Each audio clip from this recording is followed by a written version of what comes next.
देखिएगा गाहे बगाहे ये चर्चा उन्हीं के पार्टी के लोग करते हैं। कभी बिहार बंद होगा तो कहेंगे कि आने दो सरकार, 90 का दौर वापस याद दिला देंगे। उनके प्रदेश अध्यक्ष कह देते हैं कि भूरा बाल साफ करो। तेजस्वी के प्रश्नों में कोई दम नहीं है। मैं कहूंगा कि अरे भाई, मुझे अमेरिका का राष्ट्रपति बना दो तो मैं पूरी दुनिया को खुशहाल कर दूंगा। ये कोई बात है भाई? भारत कोई धर्मशाला नहीं है, किसी की शरणगाह नहीं है कि जो आएगा यहाँ फर्जी कार्ड बनवा ले और यहाँ का वोटर बन जाए और वो तय करे बाहरी व्यक्ति की यहाँ किसकी सरकार बनेगी। बेचैनी ये है, खुद आपने 2 वोटर कार्ड बनवा रखा है और आप कितना भी हो हल्ला मना लीजिए, ये रुकने वाला नहीं है। एक भी गलत व्यक्ति पाया जाएगा तो उसका नाम काटा जाएगा। चुनाव के बाद फिर अपने पुराने धंधे में प्रशांत किशोर जी लगेंगे, नए क्लाइंट तलाशेंगे कि किसको मैं चुनाव लड़ाऊं। नमस्कार, आप देख रहे हैं ब्रेकिंग बिहार। कुछ महीने और शेष हैं बिहार विधानसभा के चुनाव में। वैसे में लगातार एनडीए की सरकार, मुख्यमंत्री नीतीश कुमार का मास्टर स्ट्रोक क्या यह बता रहा है कि महागठबंधन से बेचैनी है। जिस प्रकार से डोमिसाइल से लेकर के सामाजिक सुरक्षा पेंशन, यह तमाम बातें दर्शा रही है कि पहले क्यों नहीं किया गया, इलेक्शन के समय क्यों किया गया। लगातार जो तेजस्वी यादव कर रहे हैं उसी बात पर एनडीए की सरकार मोहर लगा रही है। तमाम विषय बात करेंगे। हमारे साथ बीजेपी नेता और बिहार के बड़े नेत्र surgeon doctor Satya Prakash Tiwari. Doctor साहब, क्या माना जाए, महागठबंधन से बेचैनी हो गई है? नहीं, महागठबंधन से हमें कोई बेचैनी नहीं है। हम 20 साल में जितना अच्छा सरकार ने काम किया है, जो सड़कें बनाई है, तेजस्वी जी कह रहे हैं कि हमारी नकल। अरे भाई, आप अपने क्षेत्र की जनता से पूछिए ना। राघोपुर जहाँ से आप लड़े हैं, आपकी माता जी भी लड़ी हैं चुनाव और आप लोगों का वो गढ़ माना जाता है। वहाँ आपकी जब सरकार थी तो नौकायान होता था, लोग नाव से जाते थे, बोलते थे कि राघोपुर दियारा में जाने का नाव के अलावा कोई उपाय नहीं। और आज इतना बड़ा 6 लेन का पुल बना दिया हमारे सरकार ने, माननीय नीतीश कुमार जी की सरकार ने, और केंद्र में जो मोदी जी की सरकार है। तो अब राघोपुर के लोग बोलते हैं कि 5 से 10 मिनट में हम पटना पहुंच जाते हैं, पीएमसीएच पहुंच जाते हैं। तो हम नकल कहाँ कर रहे हैं, हम तो प्रतिमान गढ़ रहे हैं। आपकी नकल और आपकी बातों को देखना रहता तो हम जंगल राज स्थापित करते, अपहरण लूट डकैती किया करते, अणे मार्ग में बैठकर अपराधी फिरौती वसूली की प्लानिंग किया करते हैं। भाई 90 से 2005 में यही तो होता था। तो उनकी नकल करने के लिए तो हमें ये सब करना पड़ेगा। सर, 90 से 2005 जो जंगल राज की तस्वीर थी, उसको बदलने के लिए आप लोग को लाया गया। बिल्कुल उसी बात को सर आप लोग सभी एनडीए के नेता 2005 के पहले का बिहार क्या था अब की बात कीजिए सर। 2005 के बाद अब 2025 में हम लोग जी तो 25 की बात तो कर ही रहे हैं भाई। आप देखिए कि सामाजिक सुरक्षा है, कानून व्यवस्था का राज है, सड़कों का जाल बिछा हुआ है, घर घर में बिजली की सप्लाई है। अभी 125 यूनिट बिजली फ्री भी कर दी गई है। लोगों को घर में बैठे हुए शुद्ध पेयजल नल जल योजना से मिल रहा है। युवाओं के रोजगार के नए नए अवसर गढ़े जा रहे हैं। डोमिसाइल नीति में चेंज भी इसीलिए लाया गया ताकि बिहार के युवाओं को बेहतर अवसर मिले। स्वास्थ्य विभाग से, शिक्षा विभाग से लेकर सारे विभागों में जहां भी संभव है, जहां भी कोई रिक्तियां हैं, वो सरकारी नौकरियां निकाली जा रही हैं। महिलाओं को आरक्षण दिया गया। आप काम की जो कड़ियां गिनाने लगेंगे तो गिनाते गिनाते थक जाएंगे, काम नहीं खत्म होंगे। बिहार को पूरी तरह से बदलने के लिए कृत संकल्पित है, चाहे वो यहाँ की एनडीए की माननीय नीतीश कुमार जी के नेतृत्व की सरकार हो या केंद्र में हमारे आदरणीय प्रधानमंत्री श्री नरेंद्र मोदी जी की सरकार हो। बिहार पर विशेष ध्यान है, विशेष बजट है। यहाँ का कोई भी विकास का कार्य पीछे नहीं छूटेगा। इसके लिए आप पूरी तरह आश्वस्त हैं। सर, सबसे पहला तो हमारा सवाल यह था कि 2005 की जो आप लोग बात करते हैं, जी बिल्कुल, लगातार 20 साल से जब सरकार है, अचानक से जो ये बातें सामने आ रही है, चाहे वो बिजली फ्री हो, चाहे डोमिसाइल। आपको याद होगा अभी कुछ महीने पहले जिस प्रकार से छात्रों पर लाठीचार्ज हुआ करता था पटना में, जिन लोगों को नौकरी नहीं मिला, जो बाहर के लोग लिए, कहीं ना कहीं तो बिहार के छात्रों के साथ अन्याय हुआ। अगर यही पहले हो गया रहता सर। जी देखिए, अन्याय हुआ। आप उस समय की भी घटनाओं को जोड़ के देखिए कि उस समय तेजस्वी जी सरकार में थे और शिक्षा मंत्रालय उनके विभाग में, तो कहीं ना कहीं उसके लिए दोषी तेजस्वी यादव ही हैं। उन्होंने बाहर के नेताओं से क्या साठगांठ की, वहाँ के अभ्यर्थियों से क्या साठगांठ की, और किस वजह से उन्होंने इस तरह से डोमिसाइल नीति को चेंज कराया जिससे बिहार के युवाओं का नुकसान हुआ।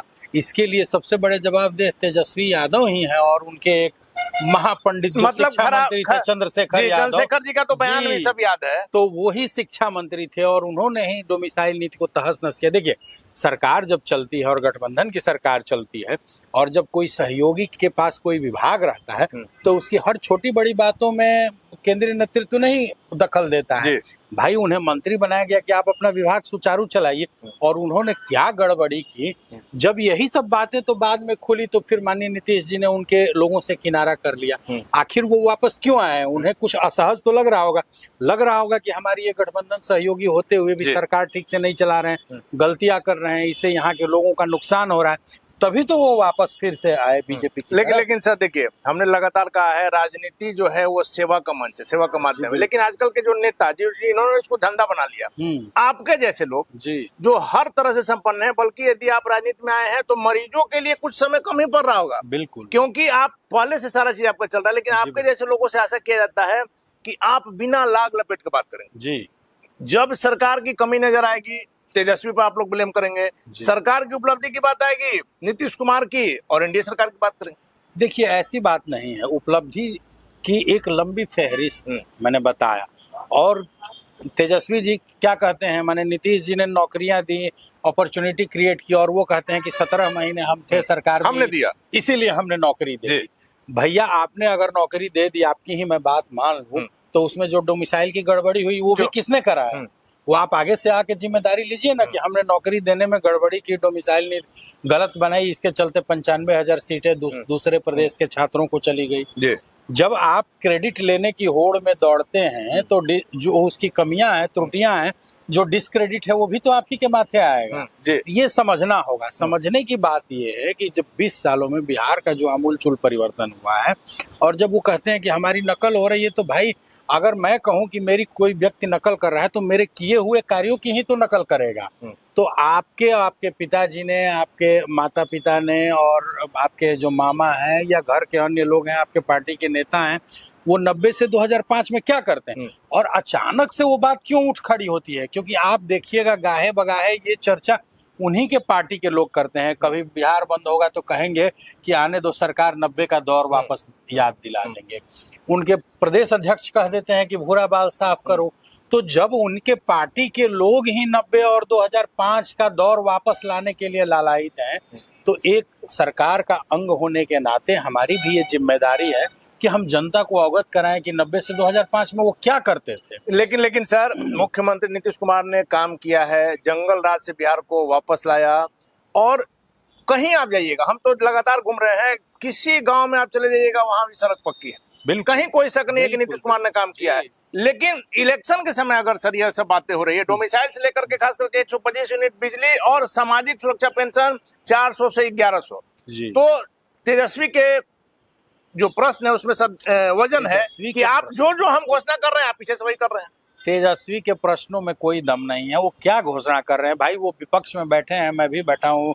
अगर मेरे पास कोई ताकत नहीं रहा, मैं कहूंगा कि अरे भाई, मुझे अमेरिका का राष्ट्रपति बना दो तो मैं पूरी दुनिया को खुशहाल कर दूंगा, ये कोई बात है?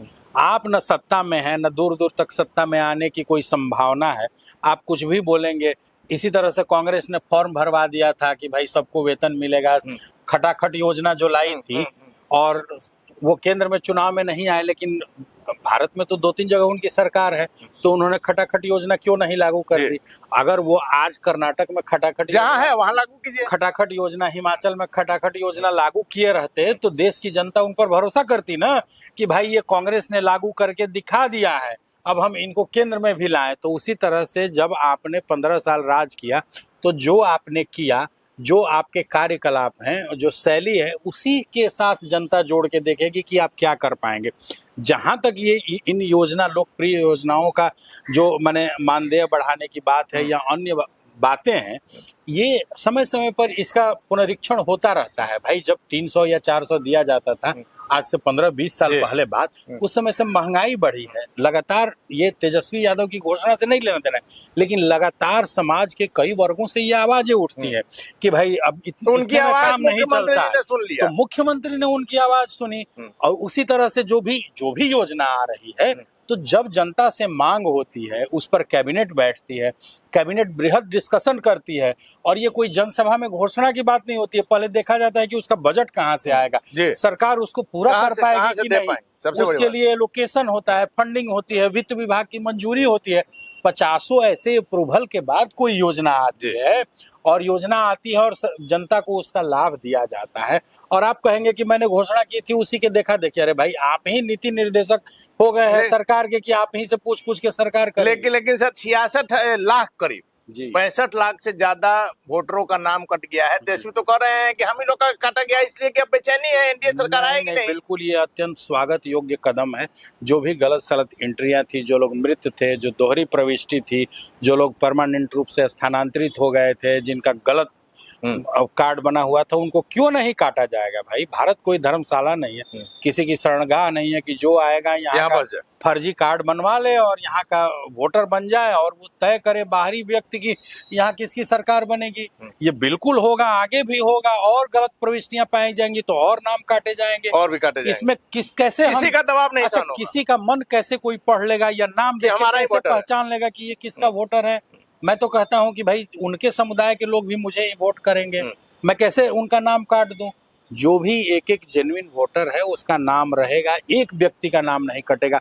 भाई नाम जितने काटे गए हैं, कटने के बाद रोल प्रकाशित किया है चुनाव आयोग ने, और 1 महीने का समय दिया है कि अगर किसी का गलती से नाम कटा है तो आप दावा करें, और उस दावे के निष्पादन के बाद ही फाइनल जो रोल है वो प्रकाशित होगी, जो कि चुनाव में मान्य होगी। जब इतने स्पष्ट निर्देश और इतने अच्छे तरीके से जब इसको एसआईआर को किया जा रहा है, आपको बेचैनी ये है, खुद आपने 2 वोटर कार्ड बनवा रखा है, उसी तरह से आपके जो फर्जी मतदाता महंगा पड़ गया जी, और आपके जो फर्जी मतदाता हैं वो भी 2-2 3-3 कार्ड बनवा के रखे हैं। आज पहले चरण में यहाँ वोट कर देंगे, द्वितीय चरण में वहां जाके वोट करेंगे, या जो मृत मतदाता हैं उनका भी कम से कम नाम रोल में है।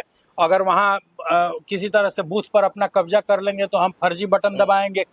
यही बेचैनी है कि हम जो हर विधानसभा में 5-7 हजार गलत वोट, फर्जी वोट, मृत लोगों के नाम, स्थानांतरित लोगों के नाम पर वोट करके काफी मायने रखते हैं, 1000-2000 से हम जीत जाते थे विधानसभा। इस बार वो दाव चलने वाला नहीं है, और आप कितना भी हो हल्ला मना लीजिए, ये रुकने वाला नहीं है। एक भी गलत व्यक्ति पाया जाएगा तो उसका नाम काटा जाएगा, चाहे इसके लिए आप जो करिए। प्रशांत किशोर के आरोपों पर आप लोग कुछ बोल नहीं पा रहे हैं। आपके प्रदेश अध्यक्ष से लेकर के सम्राट चौधरी से लेकर के अभी जो डोमिसाइल से लेकर के तमाम जो मुद्दे हैं, उन्होंने कहा है कि मुख्यमंत्री नीतीश कुमार को और महागठबंधन को जनता नकार दिया, अब चुनाव में नजर आएगा। देखिए, वो खुद प्रयास कर रहे हैं, मेहनत कर रहे हैं, उन्हें करने दीजिए। अभी नए हैं, नए केजरीवाल बन के उभर रहे हैं बिहार की राजनीति। सर राजनीति में नए हैं, लेकिन रणनीति में पुराने हैं। देखिए, रणनीति से नहीं चुनाव जीता जाता है, राजनीति से जीता जाता है। आपका बैकग्राउंड क्या है, जनता के बीच आप कितना रहे हैं, 2-4 महीने घूम रहे हैं, लोगों की भीड़ आ रही है, चुनाव में उन्हें वास्तविक जो हकीकत है वो पता चलेगी कि वास्तव में उनके साथ कितने लोग। भीड़ अगर वोट पर कन्वर्ट हो गया तो आप लोग को दिक्कत हो जाएगी। कोई हम चिंतित नहीं है वोट में क्या कन्वर्ट होगा नहीं होगा। मैं पहले भी बता चुका हूं कि उनके साथ सिर्फ वही लोग हैं, छटे हुए लोग, जो पार्टियों से अलग कहीं से टिकट इनको नहीं मिला कर दिए गए हैं, जिन्हें कहीं टिकट नहीं मिला है, जिनका राजनीति में दूर दूर तक वो देख रहे हैं कि किसी भी मुख्य धारा की राजनीति में मेरा कोई भविष्य नहीं है, वैसे लोग जुड़ रहे हैं। वैसे लोग हर बार निर्दलीय ही लड़ा करते हैं चुनाव, 2-4-5 हजार वोट पाया करते हैं। आखिर जो पोल होता है, वोट सिर्फ 2 ही पार्टियों को तो जाता नहीं है, लगभग 20-25% वोट अलग अलग नोटा से लेके, निर्दलीय से लेके छोटी पार्टियों को जाया करता है। तो ऐसे वोट हर चुनाव में अलग जाया करते हैं, और वही वोटों का कुछ हिस्सा उन्हें मिलने वाला है। हमारे पूरे वोट इंटैक्ट है, और जो हमारी लोकप्रिय योजना है, इससे दिन प्रतिदिन हमारे वोटर बढ़ रहे हैं। और चुनाव के बाद फिर अपने पुराने धंधे में प्रशांत किशोर जी लगेंगे, नए क्लाइंट तलाशेंगे कि किसको मैं चुनाव लड़ाऊं और किसको जितवाऊं, और अपने आप को सो कॉल्ड जो किंग मेकर या मास्टरमाइंड बताऊं। बाकी उनकी राजनीति में कोई महत्व, मतलब चुनाव के बाद बिहार से बाहर चले जाएंगे, बिल्कुल बिहार से बाहर जाएंगे। उनको तो भाई अब जो पैसा खर्च किया है फिर से कमाना तो पड़ेगा। सर आपका बोल्डनेस बता रहा है कि आप एकदम आश्वस्त हैं इंडिया की जीत। बिल्कुल आश्वस्त हैं हम लोग। 225 का हमारा टारगेट है। जनता से जब मिलते हैं तो वो टारगेट के प्रति हमारा जो जनता में भी ऐसा दिखता है कि नहीं, जनता में इस बार मन में कोई कंफ्यूजन नहीं है। जनता पूरी तरह से संकल्पित है कि बिहार के विकास की जो गति है उसको हम धीमा नहीं होने देंगे।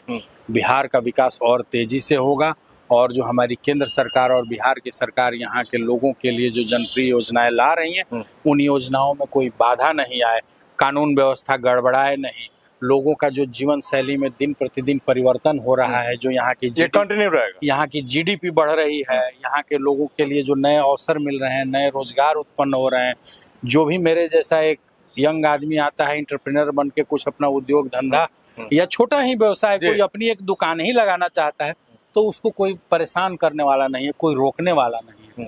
वो यहाँ स्वतंत्र है कि अपनी जीविकोपार्जन करे, खुद भी हंसी खुशी खाए, 2 4 5 10 लोगों को रोजगार भी दे और बिहार के विकास में वो प्रतिभागी बने, मुख्य दर्शक नहीं रहे, प्रतिभागी बने। तो जनता जब इस माइंडसेट के साथ चुनाव में आएगी वोट का बटन दबाने के लिए तो फिर एक एक मत पेटी से एनडीए के प्रत्याशी जीतकर विधानसभा पहुंचे। चलिए आखिर में सर चिराग पासवान से संबंधित एक सवाल ले लेते हैं, एनडीए में सब कुछ ठीक चल रहा है? बिल्कुल ठीक है, चिराग जी मजबूती से हमारी पार्टी में है, साथ बने रहेंगे। और चेतन आनंद कहाँ है सर? चेतन आनंद एनडीए में है महागठबंधन। देखिए चेतन आनंद जी अभी अगर ऑफिशियली देखा जाए तो आरजेडी में थे, लेकिन अब वो एनडीए में आ गए हैं, जदयू में आ गए हैं। अब ये जदयू पार्टी का अंदरूनी मामला है, इस बार वो टिकट कहां से मिलेगा, क्या लड़ेंगे चुनाव। नहीं, हमारा सवाल था सर, चेतन आनंद एनडीए में है, फ्लोर टेस्ट के समय भी आपकी तरफ वो थे। बिल्कुल। अभी अरुण भारती जमुई सांसद का आपने देखा होगा जो उन्होंने लिखा है, क्या माना जाए? देखिए अरुण भारती जी ने उनके जो घटना हुई थी एम्स का प्रकरण, उस पर दुख व्यक्त किया है और वो घटना वास्तविक में दुखद है। ऐसी घटनाएं नहीं होनी चाहिए। कोई भी एक चिकित्सक मेहनत से वहाँ कार्य कर रहा है, जनता की सेवा कर रहा है और कुछ कतिपय कंफ्यूजन के लिए अगर ऐसी परिस्थिति उत्पन्न होती है, क्योंकि दोनों जनसेवक हैं, एक जनप्रतिनिधि है और एक जनता की दिन रात। आप देखिएगा कि जब कोविड की वेव आई थी और प्राइवेट से लेके बाकी सारे अस्पतालों में लोग डरे हुए थे, भगवान का सर जी नहीं डरे हुए थे, तो मैं कहूंगा कि यही पटना एम्स था जिसने सबसे पहले आगे बढ़ के वहाँ के डायरेक्टर ने, मेडिसिन के विभागाध्यक्ष मेरे मित्र थे डॉक्टर रवि कीर्ति, वो आगे बढ़कर आए कि नहीं हम एम्स को कोविड अस्पताल एकदम, और अनेकों लोग बड़े बड़े नेता मंत्री वहां गए स्वास्थ्य लाभ में। खुद एम्स में कोविड पॉजिटिव होके और सीरियस था तो एम्स में भर्ती रहा, स्वस्थ होके मैं आज आपके सामने बात कर रहा हूँ। तो इसमें पटना एम्स का भी योगदान है। तो ऐसे डॉक्टरों के प्रति हमारा सम्मान होना चाहिए और जनप्रतिनिधियों को भी जब जाते हैं, देखिए वो भी गए अपने किसी की मदद करने के लिए। अब बीच में ऐसा कुछ कंफ्यूजन उत्पन्न हो जाता है कि टकराव की स्थिति उत्पन्न हो जाती है। ऐसी टकराव की स्थिति से चिकित्सकों को भी बचना होगा और नेताओं को भी बचना, जनप्रतिनिधियों को भी बचना होगा। चलिए, तो डॉक्टर साहब के अनुसार एनडीए में सब कुछ ठीक है और तेजस्वी यादव चाहे लाख चिल्ला लें, जो वोटर लिस्ट में नाम जिनका गड़बड़ है उनका कटेगा और जो सही है उनका कटने के बाद भी जुड़ेगा। डॉक्टर साहब का सीधा कहना है कि पूरी तरह से आश्वस्त हम लोग हैं, प्रधानमंत्री मोदी और मुख्यमंत्री नीतीश कुमार के चेहरे पर, उनके कामों पर भरोसा है और जनता विकास की गति को अवरुद्ध नहीं होने देगी। वैसे में डॉक्टर साहब के दावों में कितनी सच्चाई है, यह तो बिहार विधानसभा 2025 का चुनाव का रिजल्ट बताएगा। फिलहाल बने रहे ब्रेकिंग बैक। Thank you.